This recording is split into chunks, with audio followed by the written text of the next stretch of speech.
पर आई उधर ईरान के राष्ट्रपति के रूस दौरे से जुड़ी हुई। इजरायल और हमास की जंग के बीच ईरान के राष्ट्रपति इब्राहिम रईसी रूस के दौरे पर पहुंच गए, जहां उन्होंने रूस के राष्ट्रपति व्लादिमीर पुतिन से मुलाकात की। दोनों नेताओं की मुलाकात ऐसे वक्त में हुई जब यूक्रेन जंग और पश्चिम एशिया में जारी युद्ध को लेकर पूरी दुनिया दो धड़ों में बटी हुई दिख रही है।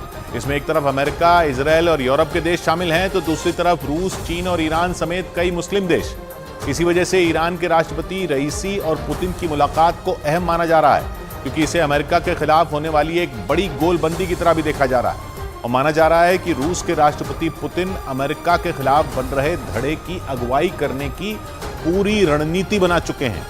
इसीलिए उन्होंने एक दिन पहले यूएई और सऊदी अरब का दौरा किया और इसके अगले ही दिन ईरान के राष्ट्रपति इब्राहिम रईसी रूस की राजधानी मॉस्को पहुंच गए। वहां पहुंचने पर पुतिन ने उनका गर्मजोशी से स्वागत किया। माना जा रहा है कि जिस अंदाज में पुतिन इब्राहिम रईसी से मिले, वो ये साबित करने के लिए काफी है कि रूस और ईरान के बीच किस हद तक नजदीकियां बढ़ चुकी हैं। दोनों नेताओं ने काफी देर तक कई मुद्दों पर बातचीत की। और खबर है कि इस दौरान इजरायल और हमास के बीच चल रही जंग पर भी चर्चा की गई। और इस बैठक के बाद पुतिन खुद इब्राहिम रईसी को छोड़ने उनकी गाड़ी तक गए। यानी रूस ने ईरान से अपने रिश्ते और मजबूत करने में कोई कसर नहीं छोड़ी। माना जा रहा है कि दोनों देशों की ये जुगलबंदी पश्चिम एशिया में अमेरिका के लिए बड़े खतरे की घंटी साबित हो सकती है। कहा तो ये भी जा रहा है कि जंग के मुद्दे पर जिस तरह दुनिया दो धड़ों में बंटती दिख रही है, उसमें अमेरिका और उसके दोस्तों के खिलाफ रूस और ईरान बड़ी भूमिका निभा सकते हैं। लेकिन पुतिन ये भी जानते हैं कि ईरान और सऊदी अरब के बीच की दुश्मनी उनकी रणनीति पर भारी पड़ सकती है। माना जा रहा है कि इसीलिए पुतिन ने सऊदी अरब के प्रिंस और ईरान के राष्ट्रपति से अलग अलग मुलाकात की। और इब्राहिम रईसी से मुलाकात करने से पहले ही वो पश्चिम एशिया की यात्रा पर गए। एक दिन पहले उन्होंने यूएई और सऊदी अरब का दौरा किया। वो अपने खास विमान के जरिए इन दोनों देशों में गए। उनके विमान के साथ ही 4 सुखोई लड़ाकू विमान भी थे, जिनकी खूब चर्चा हुई, क्योंकि पुतिन ने लड़ाकू विमानों के साथ पहली बार किसी देश का दौरा किया।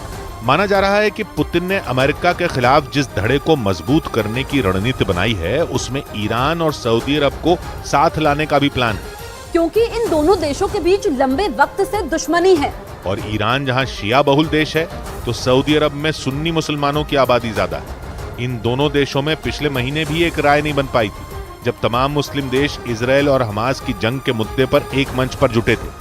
ईरान और सऊदी अरब के बीच शिया और सुन्नी का मसला तो है ही, साथ ही इन दोनों देशों के बीच मुस्लिम देशों का लीडर बनने की भी होड़ है।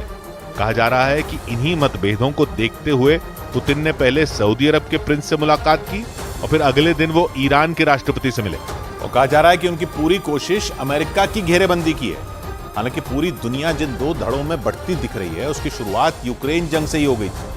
इसके बाद इजरायल और हमास की जंग ने बंटवारे की इस लकीर को पहले से ज्यादा गहरा कर दिया, क्योंकि जैसे ही अमेरिका के दोस्त इजरायल ने हमास पर हमले शुरू किए, वैसे ही अमेरिका के दुश्मन एक साथ जुटने लगे। रूस ने गाजा में इजरायल के हमले की आलोचना शुरू कर दी, जिसके बाद चीन ने भी फिलिस्तीन का साथ देना शुरू कर दिया। और इसी वजह से पश्चिम एशिया में इजरायल और अमेरिका के खिलाफ माहौल बनना शुरू हो गया। इससे पूरी दुनिया दो धड़ों में बंटती दिखने लगी, जिसमें एक तरफ रूस, चीन और ईरान समेत कई मुस्लिम देश खड़े दिखाई दे रहे हैं, तो दूसरी तरफ अमेरिका, इजरायल, ब्रिटेन, दक्षिण कोरिया और यूरोप के देशों ने मोर्चा संभाल रखा है। और माना जा रहा है कि इसीलिए रूस ने ईरान का पूरा साथ देने की तैयारी की है, ताकि पश्चिम एशिया से अमेरिका को बाहर किया जा सके। पश्चिम एशिया के कई देशों में अमेरिका के सैन्य ठिकाने हैं। इजरायल और हमास की जंग के बहाने उसने वहां अपने जंगी जहाजों की तादाद भी बढ़ा दी है। यही नहीं, अमेरिका ने उस इलाके में अपने सैनिकों की संख्या में भी इजाफा किया है।